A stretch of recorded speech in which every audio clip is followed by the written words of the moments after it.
Okay, hey guys, I'm back. Okay, so this video is going to be about my schedule. I am a reserve flight attendant. Reserve is basically like you're on call, you're on standby. So they're able to call you. They give you a time frame when they are able to call you, and you have to be available at that time. Now, if you're not available at that time, and I'm just getting straight to the point. I'm just blabbing off already.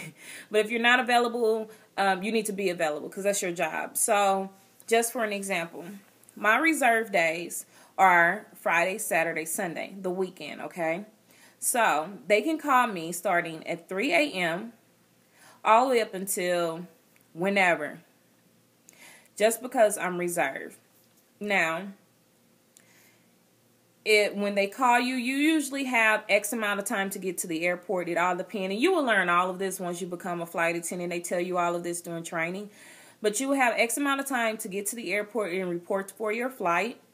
They will, when they do call you, they'll say, it's usually scheduling. They'll say, hey, this is so-and-so such and such calling from scheduling. I'm just calling to let you know that you have a trip.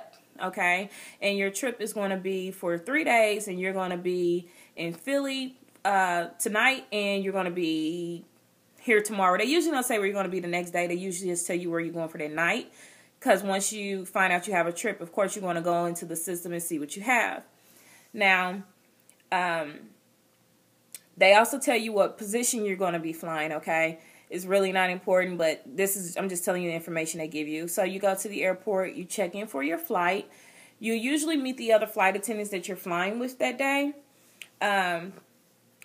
Talk to one another. And it's so weird because 9 times out of 10, you have never met these people a day in your life. But at the end of your trip, probably the end of the day, you feel like you just found a new best friend. And I'm so serious. Like, you meet people all the time. Nice people, mean people, great people, not so friendly people, shy people, but you meet people all the time. And most of the crews that I have worked, or every crew I've worked with so far, I've been fortunate to say I worked with some wonderful people. I don't know if it's just my personality, because if I feel like you're not really a talkative person, I just really want to talk back to you. But if I feel like you are, then yeah. If not, whatever. But for the most part, I have really good crews I've been flying with. Once you are on your trip and you fly your trip or whatever they put you on for the day, say they want you to go from Las Vegas to Reno, Reno to Sacramento, Sacramento to Chicago, Chicago to Milwaukee. Okay, when you get to Milwaukee, then you have one more leg for the day, a leg meaning another trip, and that will be to Philly. Now you're in Philly. Okay, so you have, say, 18 hours in Philly. Once you get there on the ground, you report to your room. You can do whatever you want to do. You can go shopping. You can go out to eat. If you have friends or family that stay in that city, you can call them, hey, come pick me up. I'm in Philly. You can go anywhere, to the movies, to the park, to the library, wherever you want to go. And the company do pay for your room. You're not responsible for your own room. They pay for your room for you. They also take care of your transportation to and from the airport. So, yeah. Now, let me back up a little bit because I'm just blabbing off. But when you're reserved, depending on where you're based, and a base is like where your flights start and end. If you're based in Vegas, and I'm just saying Vegas because that's what I just said a few minutes ago. Say you're based in Las Vegas, okay?